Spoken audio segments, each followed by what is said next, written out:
Folks, it's another episode of A Piece of Molly's Mind. I am your host, Molly Gebler, and this is the podcast that you never knew you needed.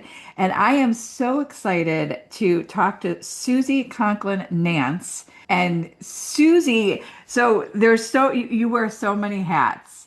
So I'm going to highlight a few things, and then you're going to kind of tell us exactly what you do. So you are a hypnotherapist. Yeah, You are a wellness coach.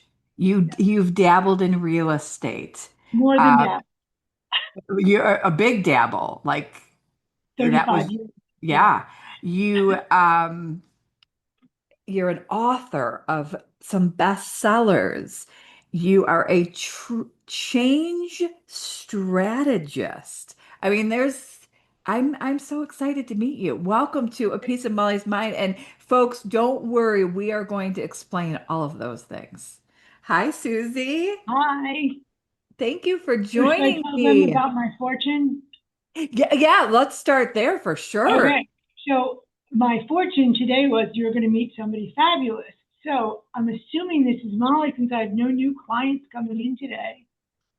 There you go. And we have a mutual connection who is also fabulous. Beyond fabulous. Yes, Miss Caroline. I love her to death. She and Tom were on Yes, my podcast. yes, So loved it. if you have not watched that episode, that is a must episode. Yes. Um, so girl, girl, what I loved most when I did some research is that you seem to take uh, you reinvent yourself and you seem to take the next step based on personal things that are kind of went through you did or um so let's start with you took over the family business in Rhode Island, one of the oldest real estate firms in Rhode Island. First of all, I've never been to Rhode Island.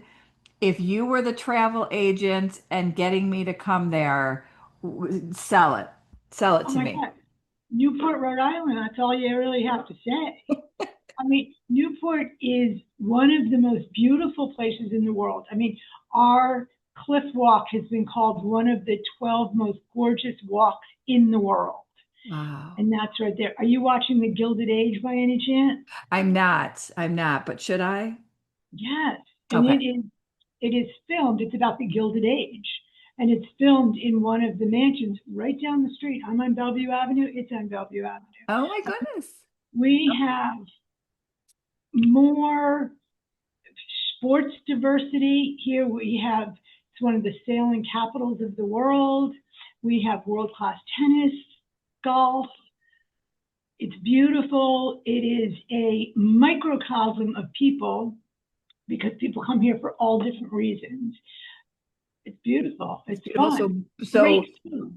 as a lot of my guests know, and if you're just watching breaking news, I don't fly. So Oh, but by the time we're done with this podcast, you're going to hypnotize me. I'm going to fly to Rhode Island. well, no, I'm not going to hypnotize you on this podcast for that, but I am going to hit you. I'm not kidding. It's got to be 98% success rate of people with unbelievable fears of flying. Okay. I can read you texts that I got in the last 2 weeks from different people. And then I'll fly to Rhode Island and hug you. You'll fly wherever you want to go. Well, we're going to get into that. So, Yeah, grew up in Rhode Island, yes, and yeah. still here, obviously, Mhm. still there. And then where and why was the pivot, from real estate? Although it would kind of coincided for a while, right? Like, Yeah. So I'm going to try to do this Reader's Digest version. I was chubby as a kid, and I didn't realize that until I was 11, and my mother dropped me off at Weight Watchers and said, lie and tell them you're 13. So even at 11, sitting in those Weight Watchers, I would think, I wonder if I got the weight off, they would let me get up there and do it because I could do a better job than they could of motivating people. So I've always wanted to do that. And I've always been like the friend that everybody came to for advice. And when my youngest went to full day school, I was going to go back to school and get my MSW. I wanted to be a therapist. And my brother was going to take over Capital. And I was actually working in it at the time. And he wasn't even working in it, but he was going to take it over. My mom really needed to retire. And we were going to have lunch that day, the three of us, and just talk logistics. And 20 minutes before I'm ready to walk out the door, my brother calls me and goes, I really can't do this. I'm like, you got to be kidding me. So I called my husband. I said, I'm going to take over Capital. He said, do you want to? I said, well, I kind of have to. And I don't regret one moment of it. I mean, I loved this. I wouldn't know Caroline. That's how I met her. I sold Right. them a summer house here. The amount of people, the fun people, and plus we made a shitload of money a lot of years. Oh, are we allowed to swear on? Oh, we fucking absolutely are. Okay, good, because I got to work on that. No, don't work on it. Okay, so I loved it.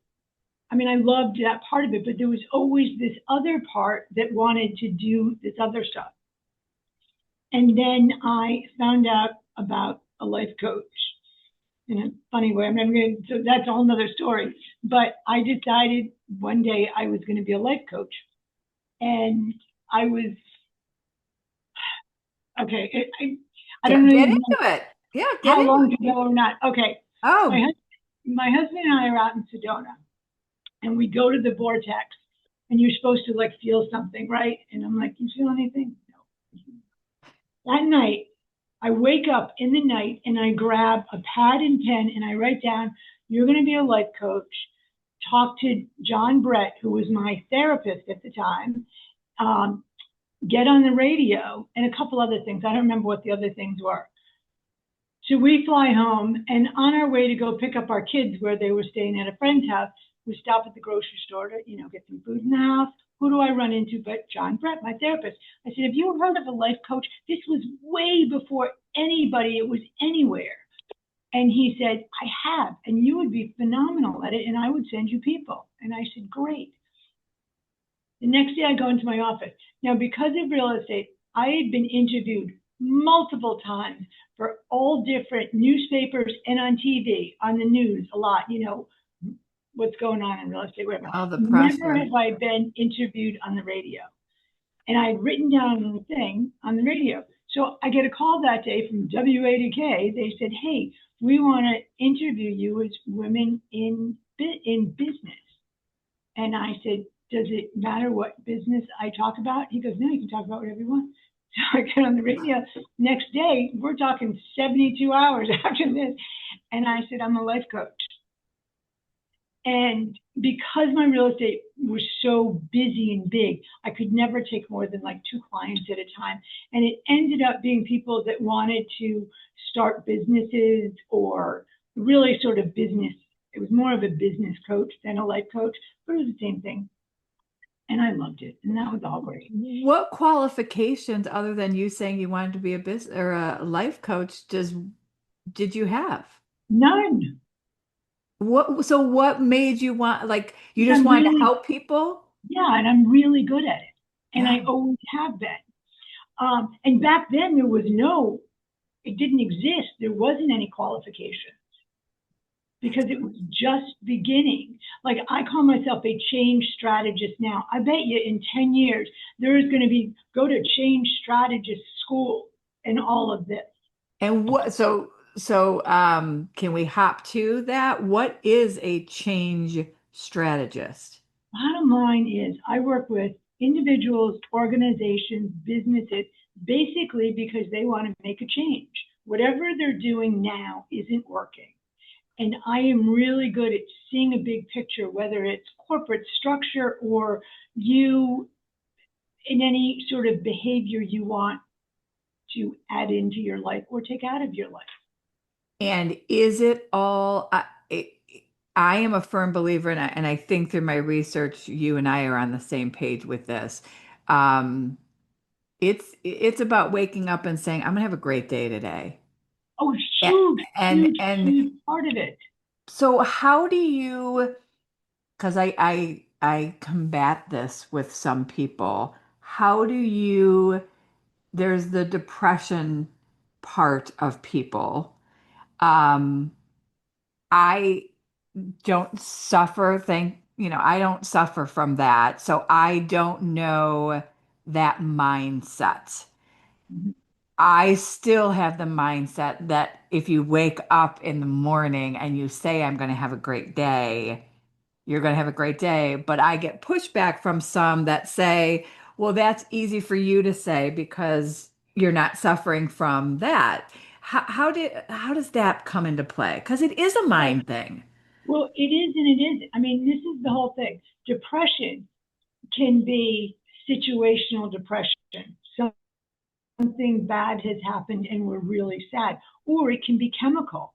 And when it's chemical, it's no different when you say to somebody, just buck up. Like the next time you have the flu and you're puking your guts out, someone saying, hey, cut that out. Yeah, Right? pull up your bootstraps and Yeah. go, is what your And mother would always say. right. And it doesn't work.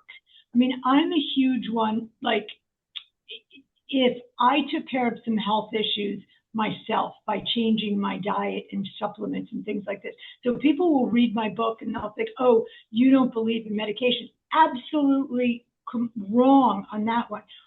When I get a respiratory and I can't talk for a few days, I want a Z-Pack. I mean, there is a place for both. I truly believe that if you're getting good nutrition, good exercise, sun, drinking enough water, all of these things, and you wake up and say, today's going to be a good day, you can do that. But if you can't get out of bed to get up and take a walk, you need something to help you get out of bed, and then you can get on it. Gotcha. So they work together.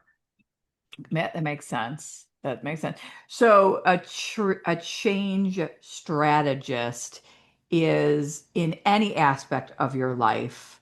Correct. You're just and going back to what makes you qualified for that is that now because I think to be a life coach you have to have certification now, or am I wrong? Well, they know they exist. They The exist. Okay. certification exists. For my wellness coach, and that is, I did a course at Harvard Med School. So that's like documented. And to be a hypnotherapist, that's documented. Like You're I've so done those. fancy, Harvard. I know So that's fancy. why I did it. So I could say, because I was 100%. in med school. Yeah, where's you should have your certificate back Is behind you. in my back office. I have multiple offices here. So if I make a mess on one desk, I can just move to another and another. You guys, she's so fancy. Okay. So, then real estate, and then you're like, I'm going to be a life coach. You were doing both of those at the same time, If the life coach was just itty bitty, like I said, a few clients here and there, because but you real loved estate. it. Oh, I did love it. But I also, I mean, I was doing that with, I worked with in real estate. I mean, I sold single family houses and second family homes, but my main specialty was investment.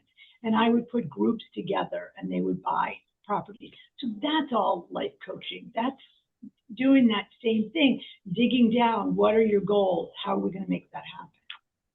So when was the moment that you said, you know what, I'm really good at this and this could be my full time?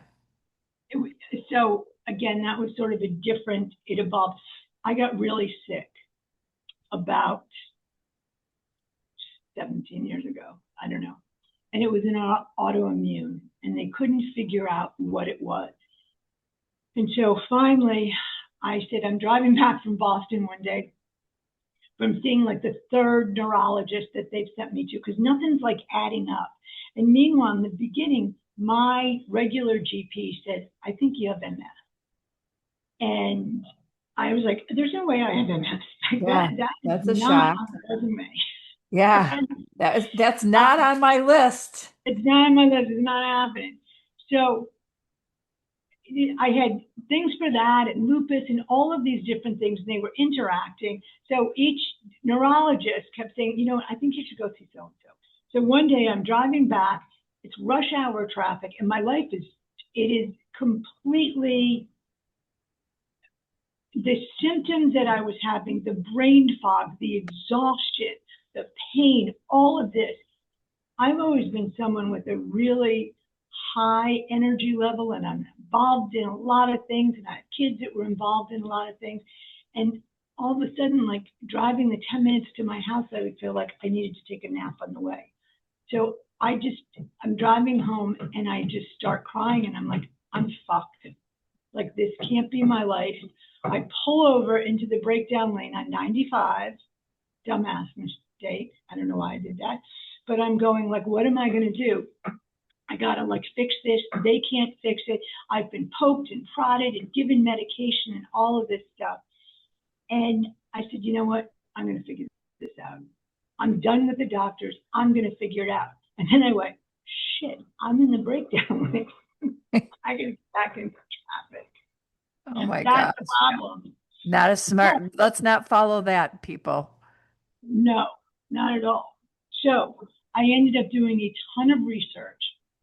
And this was hard because it wasn't like it is now. There wasn't so much stuff on the internet. I'm like going to libraries, doing everything. And I wanted to know what foods to eat and what supplements to take because I thought that was where the answer was going to be. And I kept coming up with, as I'm reading all these things, like mind body stuff and hypnosis. And I'm like, I want to know what supplement. So I changed everything and I started to feel good. So meanwhile, let me backtrack this a little bit. When my doctor kept saying, I think it's MS, and if they don't say yes, it is, and you don't get on these drugs, you're going to end up in a wheelchair. So they did an MRI, and they said there are no lesions. And that's when I said to my doctor, I'm done. Right. Give me 6 months. If things get worse, I will call you, but I don't want to see anybody else. I don't want to do anything for 6 months. So during the 6 months, I'm doing this deep dive, changing all these things and feeling better, slowly feeling better. But I still didn't have much energy like for a social life or anything. So I'm still reading everything I can on healing and stuff. And so hypnosis keeps coming up and coming up. And so I read books now on how to do hypnosis and I do self-hypnosis. And I've never been someone that likes exercise classes because my brain is always like, and I'm bored. And so I did self-hypnosis that I love to go to exercise classes. And I started going to exercise classes. And I hypnotized myself. Not that I liked them, but the time went very quickly. Okay. So I could handle it. I wasn't getting bored because it would go by quick. And Now, so, time out for 1 second. You, through all this research, and I know that you had mentioned that you have ADD. How, like, I too suffer from that, self-diagnosed. How did you do all this research? Because I can barely read something and comprehend it. Um, that's a hard thing to do. so with my ADD and a lot of people's ADD is the ability to hyperfocus. Right. So do you want another little side story? Yes. How I got diagnosed? This was like 35 years ago before one, people admitted going to therapists, and Yes. two, the only mental illness we ever talked about was schizophrenia, right? Okay, so I am selling a summer house to this Fifth Avenue child psychiatrist. And it is day 3, and she's in front of my desk, and she said, how old were you when you were diagnosed? I'm like, oh my God, she thinks I'm crazy. And she said, I have watched you for 3 days now, and your success at the time, I was like selling more than anybody in town. And she said, your success comes from ADD. I'm like, ADD? And she said, ADD is like having a Ferrari in your brain. If you learn how to use it, you go 100 miles an hour and have the ride of your life. If you don't, you crash and burn. She said, there are equal amount of CEOs as people in prison because of their ADD. She said, you don't miss anything. And she told me an example. She said, you were not even in the same room when I mentioned something to whatever her husband's name was about one of the windows. And 2 days later, you're like, look, this is the same window and da da da da. And she said, your assistant is the perfect complement to you. You have set your life up without even knowing it to make it work. So when my son was diagnosed years later, I'm like, great, you got a Ferrari, we're just gonna learn how to use it. Yeah. I mean, that is exactly my brain for sure. So, but still, I wouldn't be able to do a whole bunch of research and have it sink into my brain. But yes, you would, because that's what you're doing right now. You're researching me. Yeah, I guess. Yeah. I mean, I'm not, if I had to read, well, I actually love reading a lot of nonfiction because I'm really into like brain and body and all of that kind of stuff. But if I had to read books on the mechanics of building a car or computers, So something you're not interested in. yeah, like it wouldn't happen. I wouldn't. Sure. Okay. All right. So you are doing all this research, you're Oh, I'm changing doing habits of your own. right, right. So I asked a niece, "Can I try this on you?" And she was a vegetarian, but she ate really poorly. Like she would go to McDonald's and get fries and shakes and all that kind of stuff. So I said, "Okay, what are And some health?" that's bad. Some people might think it's bad. Um, I said, "What is something healthy that you do like to eat?"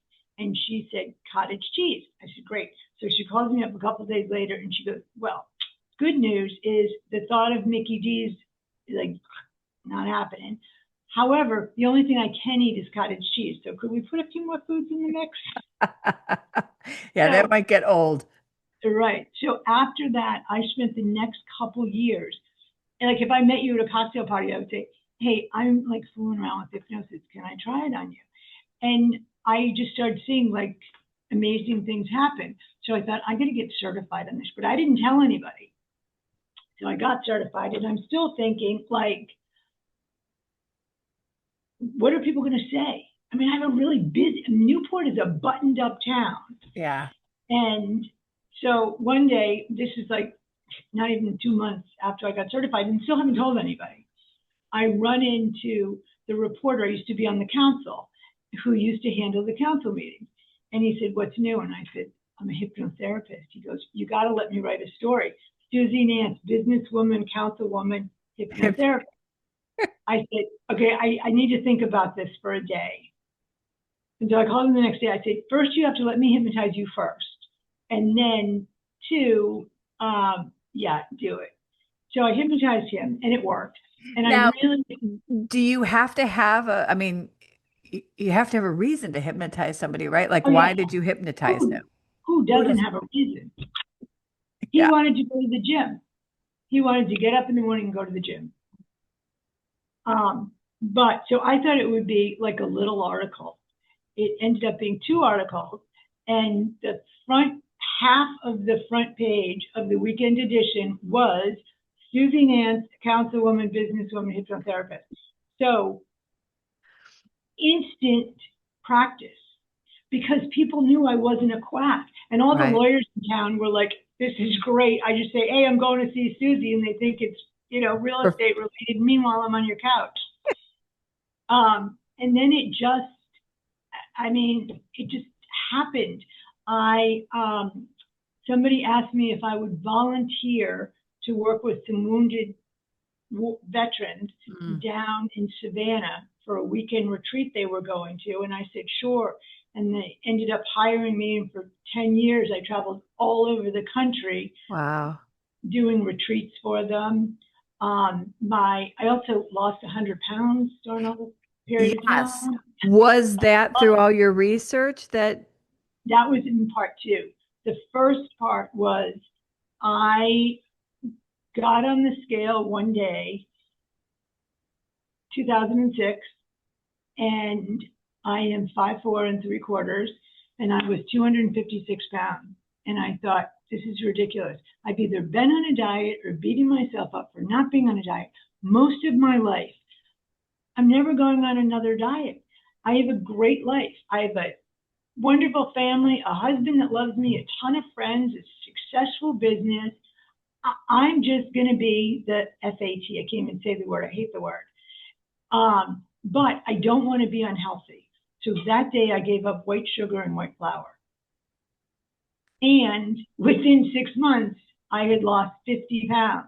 And now I still ate potato chips and Cheetos and all sorts of other things. My only was not sweet and not bread. So obviously I was eating a lot of sweets. Yeah. And then when I got sick and did the research and did all of that, that's when I lost like almost the other 50. And then through just hypnotizing other people, it's just made it very easy to keep it off and lose a little bit more here and there and stuff. Can anybody be hypnotized and is it successful with everybody? Or do Okay, you, again, with mind, do I have to be in the right state of mind? this is what you have to do. Let me answer your first question. Is everyone hypnotized? Everyone is hypnotizable. My favorite thing is I'll be at a cocktail party and people say, I'm a doctor, I'm a lawyer, and I say, I'm a hypnotherapist, and everyone's dead quiet first. And then I tend to hear, are you going to da da da da? And then I tend to hear, oh, I can't be hypnotized. And fact of the matter is, everyone is hypnotizable.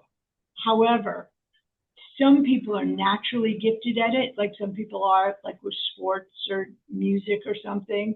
But everyone else, the more you do it, the better you get at it, the deeper you go. That being said, if I have 20 people in here, those with the highest IQ will go the deepest.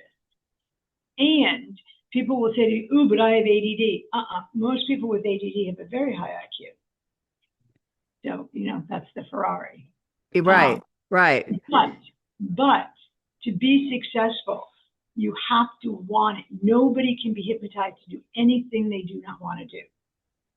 So I have a really high success rate with smokers now. It's smokers slash vapors.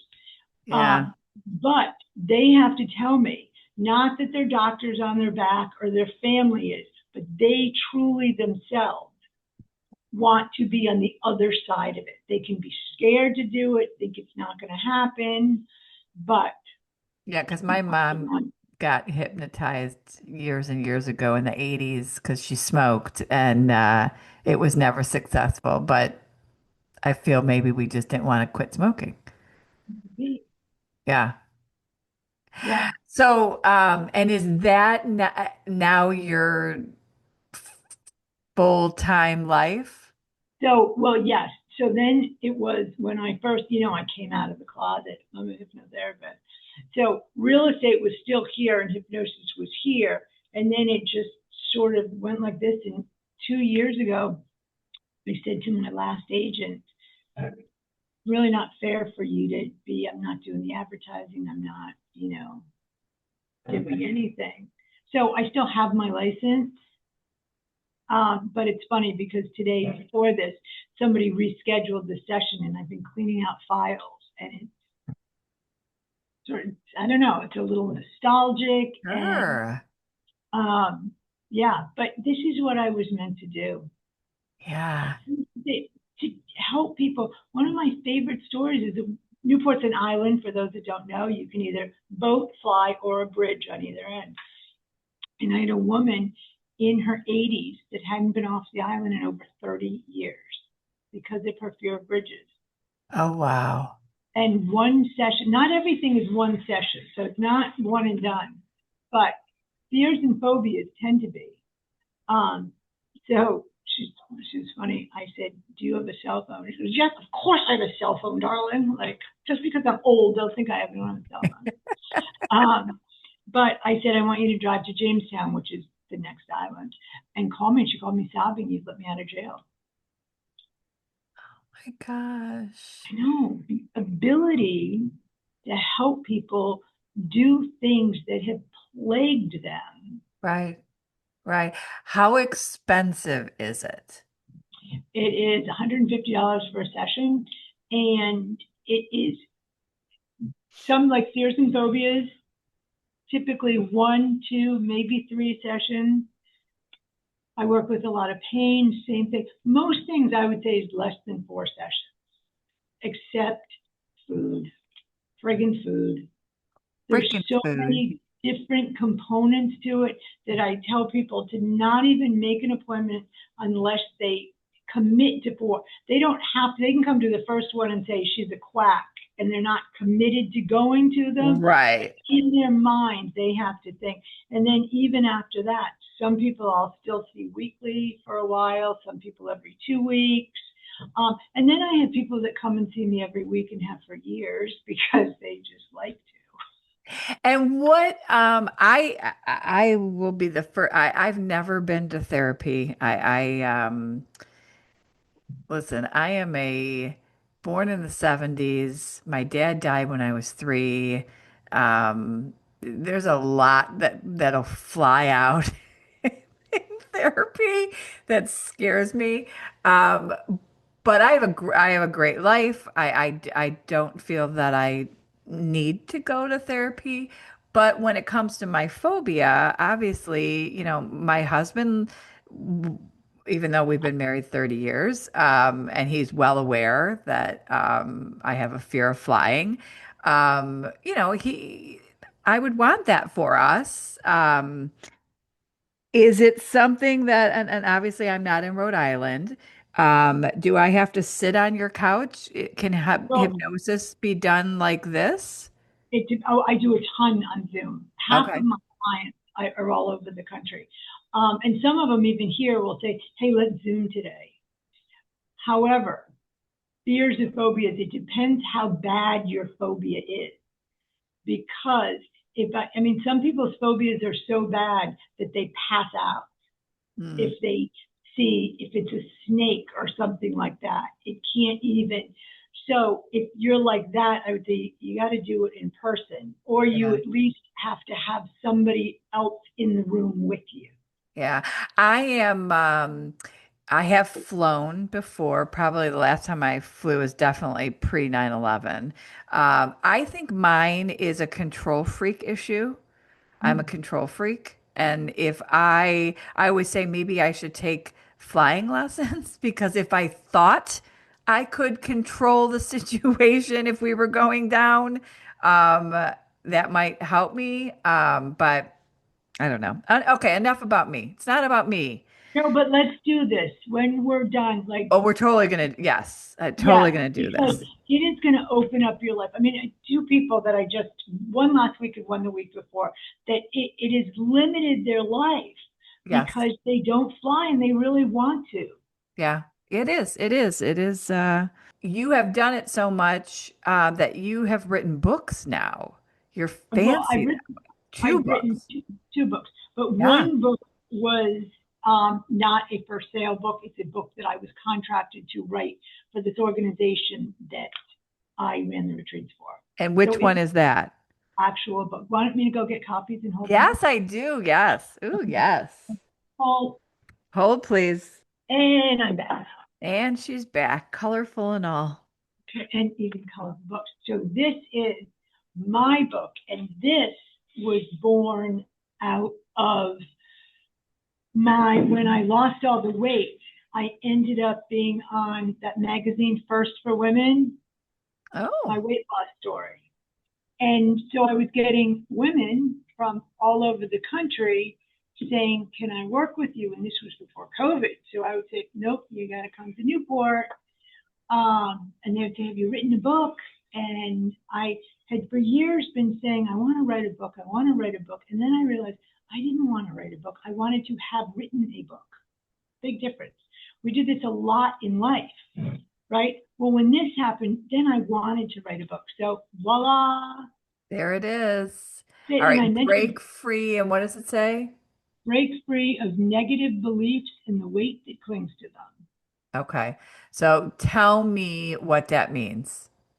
It means that it is what is holding us hostage to old behaviors are old beliefs.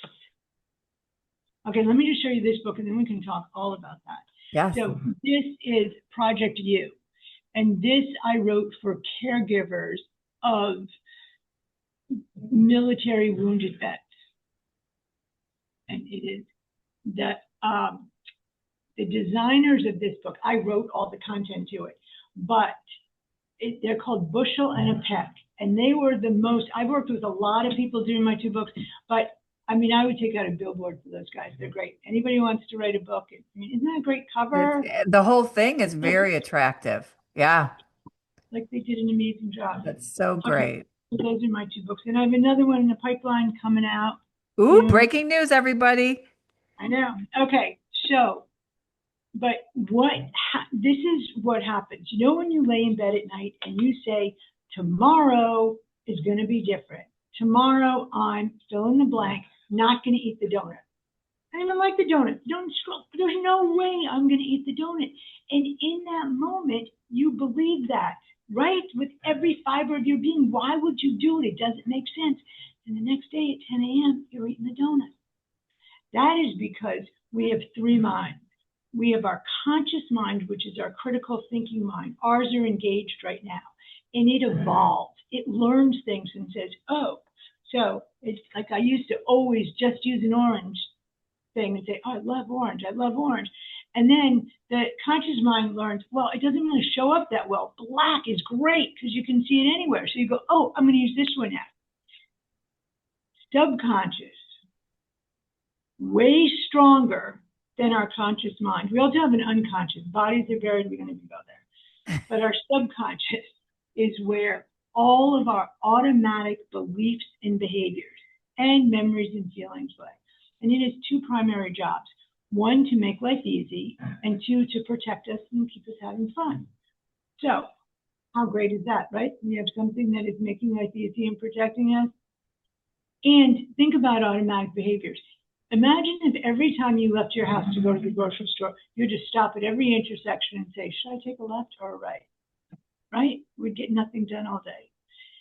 If I had to think about how to pick up a pen. So they're great until they're not. And the thing about the subconscious is I equate it to the original GPSs, the Garmin's or the TomToms. Remember those? Did you get a second set of discs? I never did. Right. One and done, right? Our subconscious doesn't like change. So once it creates these neural pathways that are in our brain, that are our automatic thoughts, that's what it wants to just continue using those. And those neural pathways, they're like muscles. The longer you've had them, the more you've used them, the stronger they are. So when the conscious mind says, I don't want to eat the donut, the subconscious goes, yes, we love the donuts. What are you going to do without the donut? You can't give up the donut. Go eat the donut. Yeah. And that's what we're fighting against. And most of us don't even know what those core beliefs are that are driving that bus. Like I had one client, her parents divorced when she was young, and her dad just saw her on Saturdays and would take her out for ice cream every day. She came to me because I'm addicted to ice cream. Oh, I just love ice cream. I gotta have ice cream. I don't know, I just love it.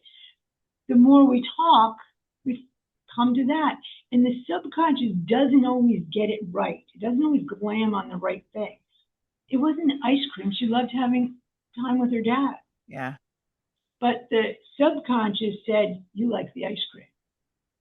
So that's what's been driving this bus for 35 years. I mean, you're a therapist. Well, that's the hypnotherapist. Yeah. Oh, yeah. Duh. Duh, everybody. No, but because some hypnotists The aren't. moment just ding, ding. Oh my God. But yeah, and that is, I mean, that's sort of my kind of strength in this is helping people get to the nuggets. Identify it. Yeah, I mean, people will say, what's the difference between you and a regular therapist? And a lot of people, I trained a lot of, I train people to be hypnotherapists now. And I've always trained a lot of therapists have been in my class. And a lot of therapists send me clients. But I'll say, no, everybody needs therapy because in therapy is when you find out all the stuff a lot. And then I go in and clean it up quick. But a lot of times I will find things because in therapy, they want you to find the answers and you pull it up. I just jump in and say, wait a second, sounds like this. Yeah. Like, it's my ADD. We got to get I to was it gonna quick. I say, don't yeah, you wait got to for get you to to it. fool around. You Right. got to get to the end. Yeah. Oh my gosh. Exactly. And then, So, so so now you're just seeing these folks. This is just when it was kind of 50-50 on the real estate. Now you're just my door is open. I got an open practice and I'm just the I'm just revolving door. booked and I do a lot of other events Yeah, and, let's talk you about that. So you get hired out. know, what? You get hired out by businesses and to come and talk to their teams and then you talk a little bit about just some opportunities that came from this.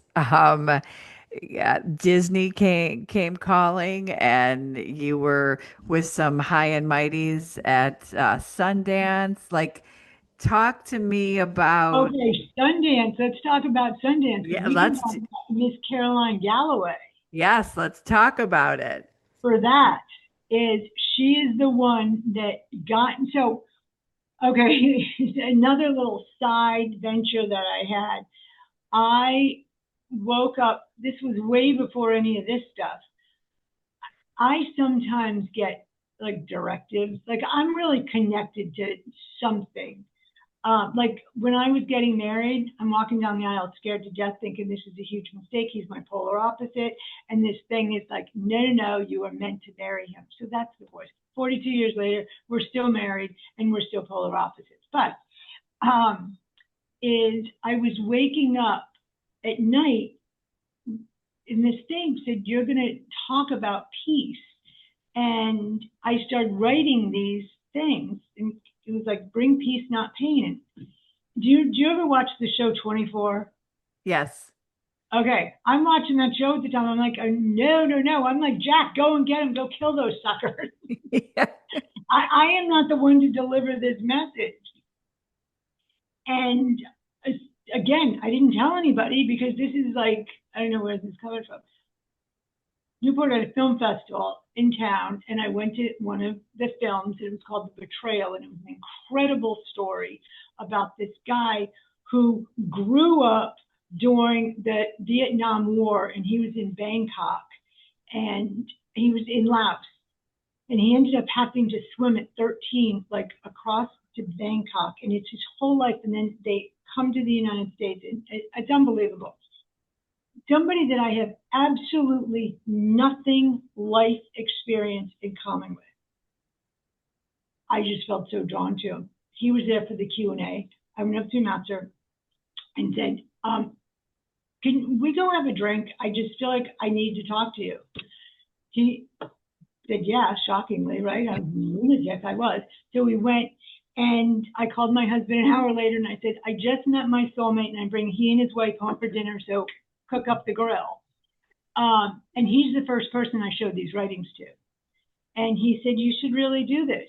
And then, again, the universe like takes it. I get this thing that says, you starting a blog. I'd never even heard of a blog before. And so I did, and I started getting like thousands of hits. And Caroline was one of the first people that I told about this. So it's the same thing. Like people, this is not the persona that people see. Right. Love. And she said, that's really cool. What are you going to do with this? And I said, well, one thing, I think I'm going to do like a peace challenge for like sixth graders in town, maybe. And she said, why don't you do a peace song challenge? Gibson will sponsor it. And, we can get like Cat Stevens as one of your judges and all these people. And I'm like, okay. You're like, okay, sure, sure. Have another drink. Right. Yeah, Oh my God, my life was but you not have her. to read you have to read my book and you'll read about a Grammy party in Caroline. Um, Oh my gosh. is yes, so she set that all up and I went out to Sundance and met a zillion people and talked about peace and all of this stuff. Eh, Thank you, Caroline. yes, shout out. And then you had this peace challenge song. Yeah. We're, And we had um, entries from all over the world. I mean, it was unbelievable. that's crazy. And who was the Crazy. judge? Cat Stevens was one. I mean, she came up with the judges, and they were all like incredible people. But the thing is, I don't know who most of these people are. So, um, because they were like big, like producers and things like Right. that in the like music business and stuff like that. But yeah, That's that was crazy. amazing. The whole thing was crazy. And so I did other things with Bring Peace, Not Pain. And it's so funny because I would show up at these meetings and people were, I would walk in the room, and at the time I was heavy and I'd be like in a Talbot's business suit and stuff. And they'll be like, who are you? You Yeah. cannot be the Suzi Nance that I'm waiting for. That is Yeah. like all of these cool things. I'm like, I'm here. Don't judge the book, baby. That's right. That's right. And then talk about how did Disney get your art? Tell me So more. Disney was making Dan in real life in Newport, in, well, Jamestown, really. And so whenever they made movies in town, luckily we were the ones that always got to house everybody and things like that. And so one day I just started oil painting because I think that you need to suck at something. You need to have something that there's no pressure on. Yeah. You don't have to do a good job. And so that's what I was doing. And my painting was drawing because it was oils and it was right on the table over there. And the art director comes in and she's on my way back and she said, "Who did this?" And I said, "I did." She said, "Oh, great, because I need paintings to decorate the house." And I said, I don't sell my paintings because I know I have such a business mind that if I'm making money on these, then all of a sudden now it is a business and I'm not going to like it. So I said, "No." I said, "But I Yeah. know every artist in town. I'm going to put together a whole thing for you and you're going to choose." And I did. I called like more than a dozen artists. I said, "Send me pictures of your things." I made her a CD with everything. And she's like, CD. "CD, it's right. That's what it was back in the day." Yep. Um, and she said, "No." She said, "Can I just see more of yours?" So I showed her some more of mine. She goes, "I really want yours." I said, "I'm not going to sell them because then it's a business." She goes, "How about if I rent them?" I'm like, Oh my, "Okay." oh my, So she rented them, and I took my kids, my whole family to Europe. oh my Um, gosh. it's And great. is it, can we grab it? Can we see it? See what? The picture. Oh, it was multiple paintings, but I'll show you one. I love this. Yeah. This is the only one of my paintings that I have, and see, it has my little sticker that I had to put on the back to like give it to her. But Oh, I love it. you can actually hang that right there, don't you You think? you Would look certainly good. could. Yeah. Oh, do I look like Vanna? Yeah, yeah, you're prettier than Vanna. So then tell me then, so they were in the background during the Yeah, film? yeah. So they were in the right. So in the house, Yeah, you know, they have to they have to make the house look like a house, and sure. she wants like ocean, How the cool is that? yeah. My gosh. So what else? Like, my gosh, you have just done what's next? What do you want to suck at next? Um, well, I'm into doodling right now. What is that? Like I doodle, like I don't Okay. paint because you need. So now I just doodle, and that's Okay. yeah. How So long ago was the painting that you started? I'm really so bad at that. Well, I CDs would were there. say like yeah, 15 years, Okay. easy. And we have another book in the horizon. You teased us a little bit with that. Are we allowed to know what it's going to be about? Yes, because I'm doing a So this is what happens. I do a lot of events and put groups together because it's usually stuff I need to work on. So I had needed what I call a whole life audit and edit. Like I just want to go through every aspect. You know, when you get to a certain age, you got a lot of stuff and all that. So I created this program, and people started with me in January. And January was the first month, and we went through, and it was I had everyone look at sort of personal, like how are we spending our time? Looking at that, looking at things that we do. What are we missing? And it's an audit, so it's not just an edit. I mean, a lot of times it's adding. We need to bring more in. So that was 1 month, and then the next month was our relationship. You know, because February is the month of love. Yes. So it was what in our relationships are working, what aren't, what do we need to bring more to. But for each one of these months, I was doing a ton of writing and like all of these, not forms to fill out, but forms for what, Self-reflection and things like that. right, like questions to answer, do all that kind of stuff. So by the end of February, and I'm like 70 pages in, I'm like, okay, this is the next book. So March was digital stuff. It was papers. It was money in the sense of going through like, are you paying like repeat on your credit cards for something you don't use anymore? Do you have a zillion in your inbox that, you know, just are at the bottom, cleaning out all of that stuff in papers, files. And this month it's stuff. Nothing to do with clothes yet, because that is a whole month for some of us. It's a year. Yes. So each So month has something specific, and that's what the book would be. It would spell out each month. yeah. So what Brilliant. I do now is I'm writing all this stuff out, and then we have a Zoom once a month, and then we connect on a Facebook group to talk about like how it's going and stuff like this. So And like I these can, are, did you create this group? yeah, And you're the Weight Watcher leader of it? exactly. Yeah. So, I mean, I'll do that. During COVID, I had one group that was like a weight loss, and it was from women all over the country. And we got together once a week. I mean, we all had time for that, right? Yeah. And after COVID, they all flew in here to Newport to meet each other. Oh my. And yeah, because it becomes these groups much more than just what you were doing. Another group that I had for years was just called Get Shit Done. And it didn't matter what, a couple people wrote books during it. Some people like cleaned out their garages. I mean, didn't matter what it was. It was just a place to say, I need help, I'm stuck, or yay, look at what I did. Where do you get your drive? Like you are so driven and yeah.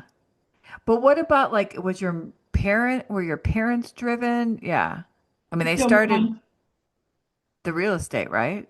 well, I'll tell you this how my mom was very driven. My dad was too, but in a very different way. He was an engineer. But my mom was going back to work, and she wanted to work in real estate. And this was in the 50s. And she went to work for a company and she was doing great. And this man, the same time, opened up a business. And he wanted her to come and work for it. And she kept saying, no, no, no. And she was in the business for just like a year or so. And finally she said, okay, I will come to work with you on two conditions. One, if the first year I make X number of dollars, you make me a partner. And the second year, if I make X number of dollars, you let me buy you out for X amount of money. And they were such absurd. He said yes. And 2 years later, Capital Realty was Betty Conklin's. Oh my So God. she was a trailblazer. She was the first woman to do so many different things, and just had severe ADD too. Of course, you know, nobody Uh-huh. knew what it was when any of us did, but she had a Right. really high energy and could just get things done and was driven. And she grew up in a very large family in Vermont with, during the Depression, like not much money or anything, but she knew like, I'm going to live big. And she did. Yeah.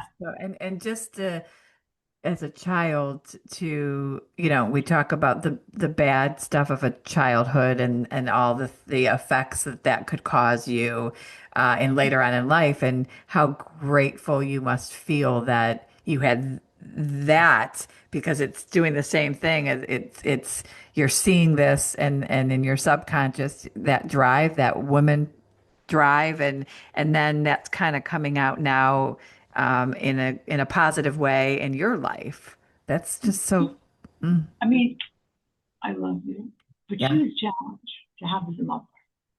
Um, so it sort of took me a long time. I've always known that I'm glad that I have a lot of her in me. And one of the things that I deal with women so often is because we are taught to just tamp it down. Don't be thinking you're all that, and don't do this, and don't have high expectations, and all of this.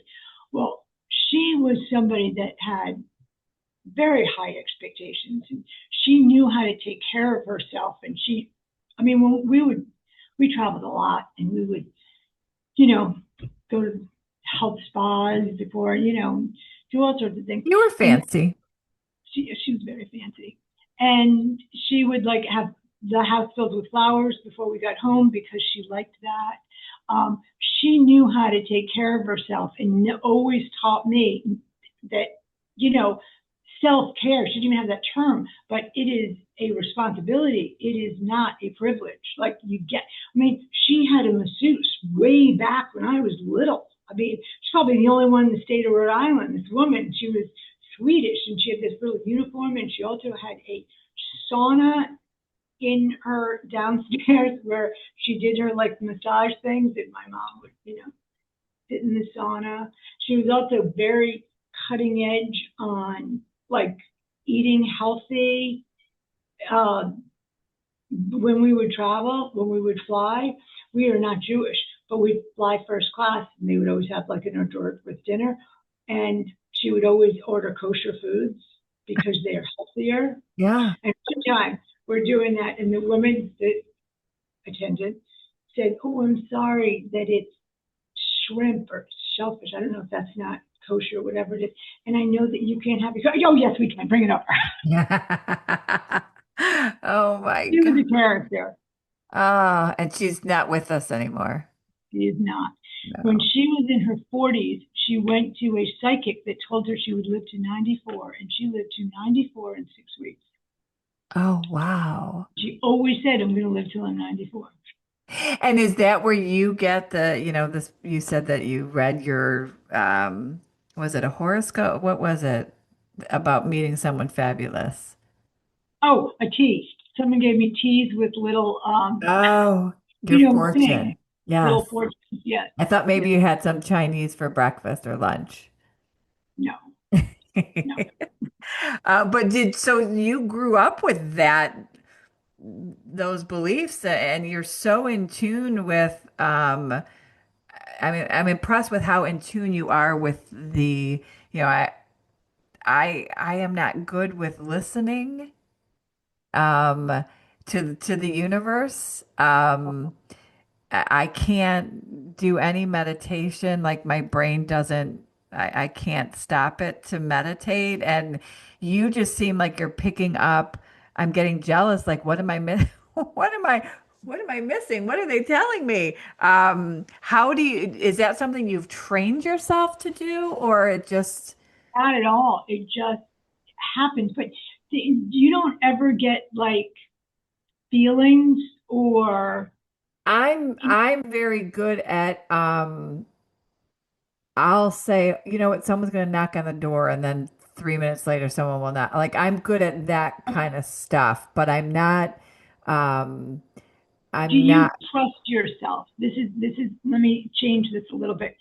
If you get a feeling that says you should really do this or something, do you trust your gut? I do.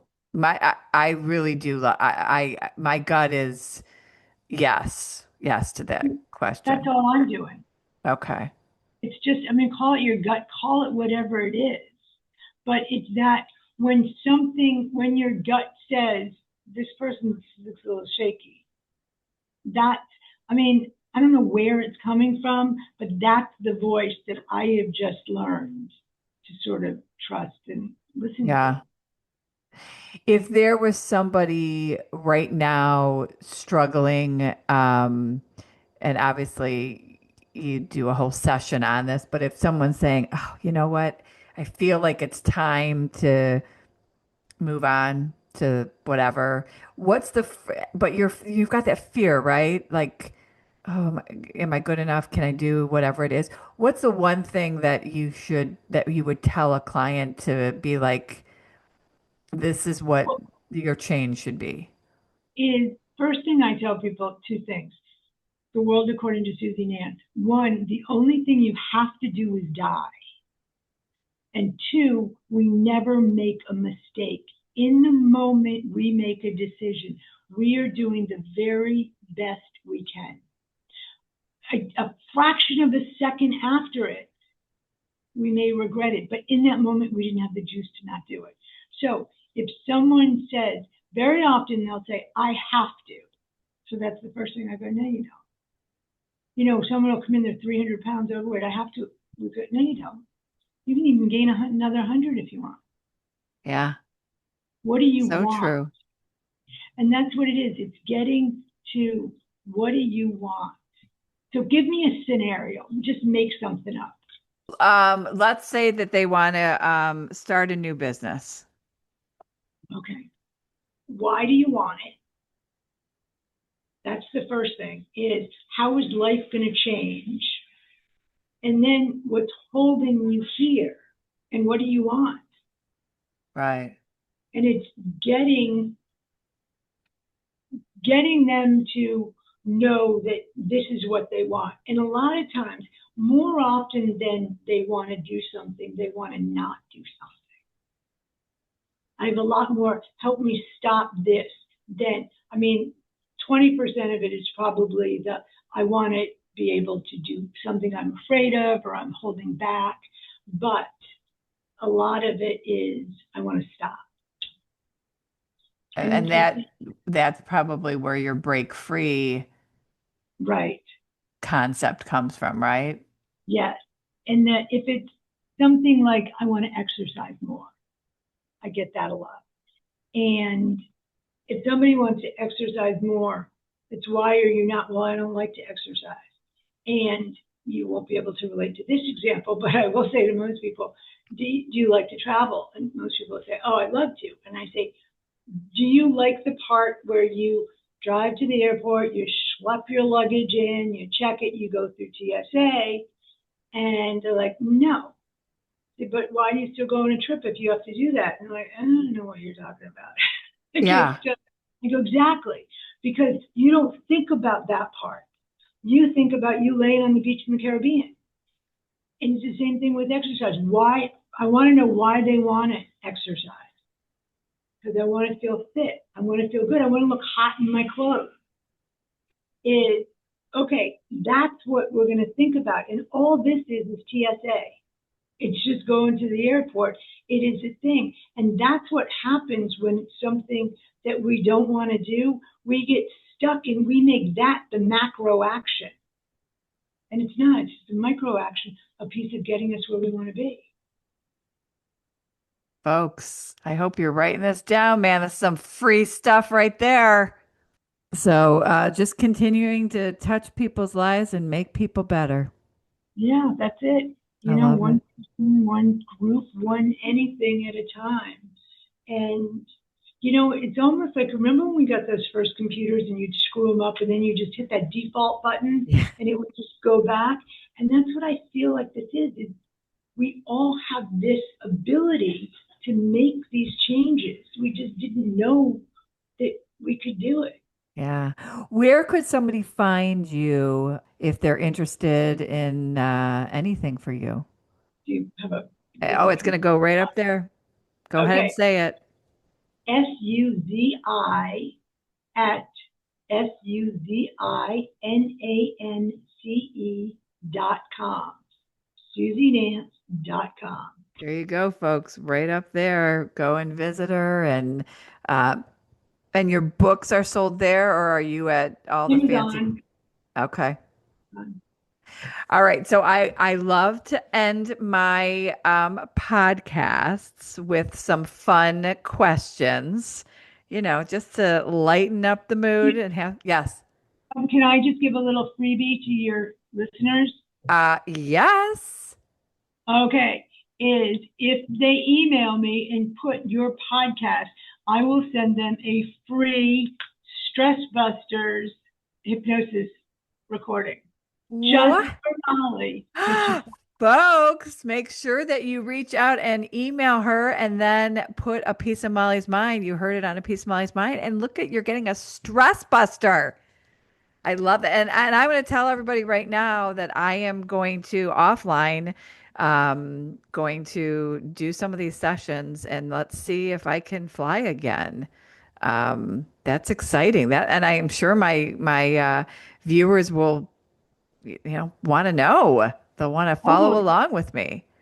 So wait, where's the first place you're going to go? It's one of those things that, I think of that because I've told my family this is the year. I said that at the beginning of this year. And I also said, everyone was like, "Oh my gosh, well, we need to make plans." And I was like, I feel like it's going to be, I'm going to say, you know what? It's 211. It's now. It's happening. And I'm going to grab a suitcase and I'm going to go to the airport and I'm going to get on a plane. I'm going to call my husband from wherever that is going to be. And I'm going to say, hey, I'm in wherever. I'm in Rhode Island right now. And I flew here. That's how I think it's going to play out. And I don't have a passport, so it'll be somewhere here. B, I feel like it needs to be somewhere that I can drive home, um, in case I have my strength Not good. to get there and I Not can't. going to happen. You're going to go. Okay, so this is what I want to know then. Where's the first place that you're going to want to go to go? Montana.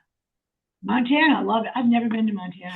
I've been watching the new movie with Michelle Pfeiffer in it. Um, Crap. I'll put it up here because I can't remember what it is right now. It is phenomenal and it takes place on a river in Montana. And Okay. I'm not a beach person. I am a screened in porch staring at water and a mountain and maybe an elk walks past. So that's, yeah. I just got goosebumps because you're going to do a podcast from From Montana Montana. 2026. You're going to do it. Okay. I love this microphone is portable. It is. Yeah. And Okay. yeah, All yeah. right. I'm also going to be live at the Hive, which is a new, an amazing gal. Kim Gibson is a chef, and she bought an old movie theater and leveled out all. Did Caroline tell I you about saw, it? I know, I saw your Oh yeah. podcast. No, I watch your podcast. Yeah, she watches me. Yeah, so it's done, and we're going to be live at the Hive there sometime. Caroline is working hard for to find me the perfect guest, right, Caroline? And it's just going to be fun. So those are two huge things on my plate that are going to be. When is that? We haven't set the date yet. I have to do that because I know if I do that, if you put the date out there, it's happening, right? Totally. Yeah. Yeah. All right. So, friends, Miss Susie, what is the theme song that would be playing if you got to pick one when you enter a room? Um, well, my sort of like go-to song, like when I need a distraction or something, I go in my back office and put my earphones in and put on Uptown Funk. I love it.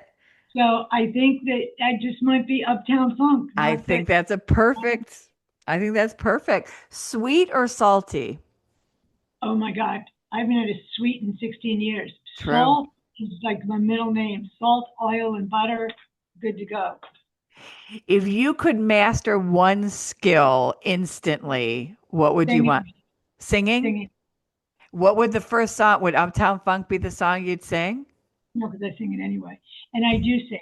But I have been told since I was the very first time, I was like in third or fourth grade at CCD, and we're all singing. And this kid next to me told me if I kept singing, he was going to beat me up after. I felt like that didn't make any sense to me then.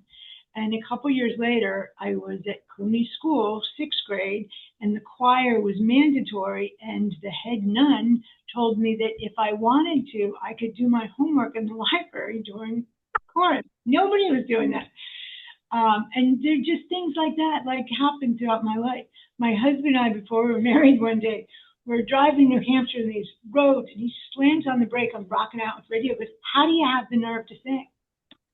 So it is not me being like, "Oh, I really can't sing," and I sing all the time. I even write songs. That's right.